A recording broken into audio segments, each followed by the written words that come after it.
100 years ago, in the early 1900s, it was common for children as young as 10 to work in factories to support their families. Today, we universally recognize that as inhumane and barbaric. The world and economy changed, and so did people's mentalities. Now, in this economy, where landing a job is tougher than ever, and rent is skyrocketing to $2,000 a month, our boomer and Gen X parents, who grew up in the booming economy of the 1960s, still expect us to move out and be financially independent by the age of 18. But here's what's crazy. More time has passed between now and 1960 than between 1960 and 1900. This means that in 1960, the same exact way your parents view child labor of the 1900s as outdated and cruel, one day, the expectation of moving out at 18 in today's economy will be seen as equally insane. The next time one of your boomer or Gen X parents says that Gen Z is lazy and asks, "Why aren't you guys moving out?"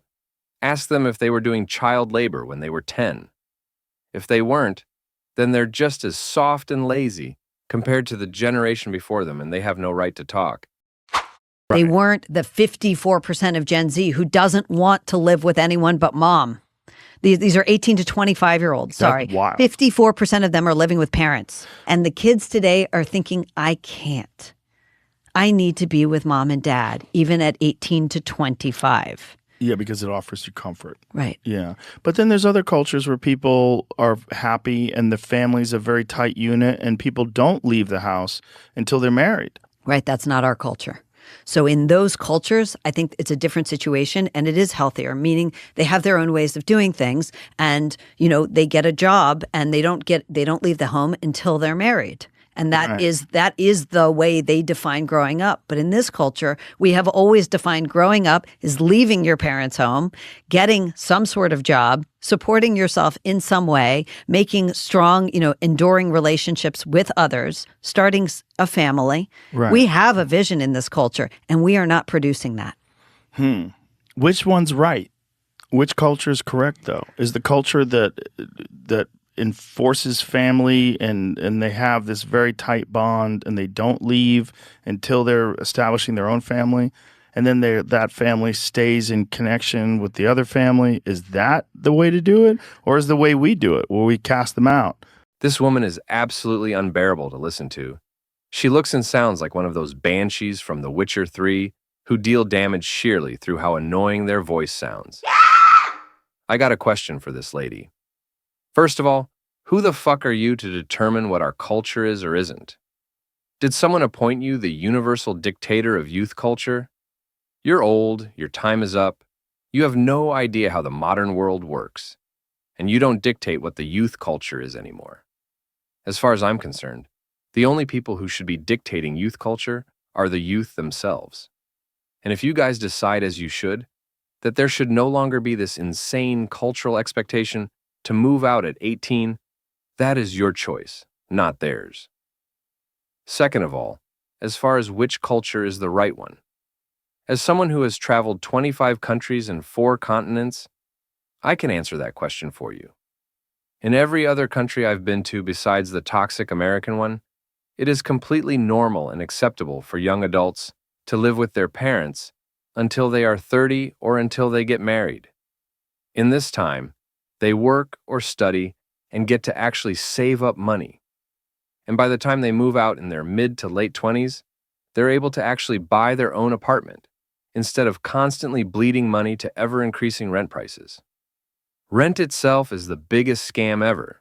You literally pay to live, and that money's just gone every month. It doesn't even help you build towards anything long-term. But that's perhaps a subject for another video. Meanwhile, in America, you got shit like this going on. I saved $100,000 by the time I was 27. Here are my top money-saving tips. Saving that much money was no walk in the park, but I was lucky to have the support of my mother, who worked tirelessly to help pay for all 4 years of my college tuition, which was roughly $35,000 per year. Okay, so basically, you saved $100,000 by having your mom give you $140,000.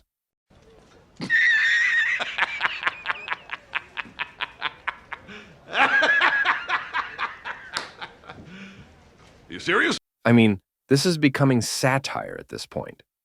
This economy and toxic culture is so fucked that you have people who are literally celebrating being $40,000 in debt as an accomplishment. I recently made a video about how both liberals and conservatives suck right now. This is one area in which conservatives are hypocritical and dishonest. Conservatives really argue against the concept of moral relativism.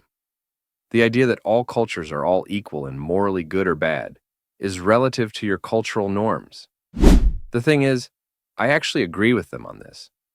But at the same time, they get all butthurt and sensitive, and they become offended snowflakes themselves anytime you criticize something about America.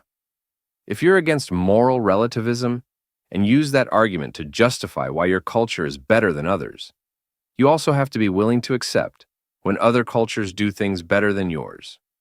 You have to be willing to ask yourself why, in other cultures, young adults are able to afford to buy their own properties, whereas in America, they're forever drowned in debt. It can't just be used as a one-way argument whenever it conveniently favors the West. And this is something that I've seen time and again other cultures do way better than America. I want to be fair about one thing. As unfair and delusional this boomer mentality of kicking you out at 18 is, I do think just a small percentage of it comes from a good place. I personally was forced to move out at 17, and while most of the effects were overwhelmingly negative, there were a few positives that came from it. For example, this did force me to go out and socialize more, which helped me overcome my social anxiety.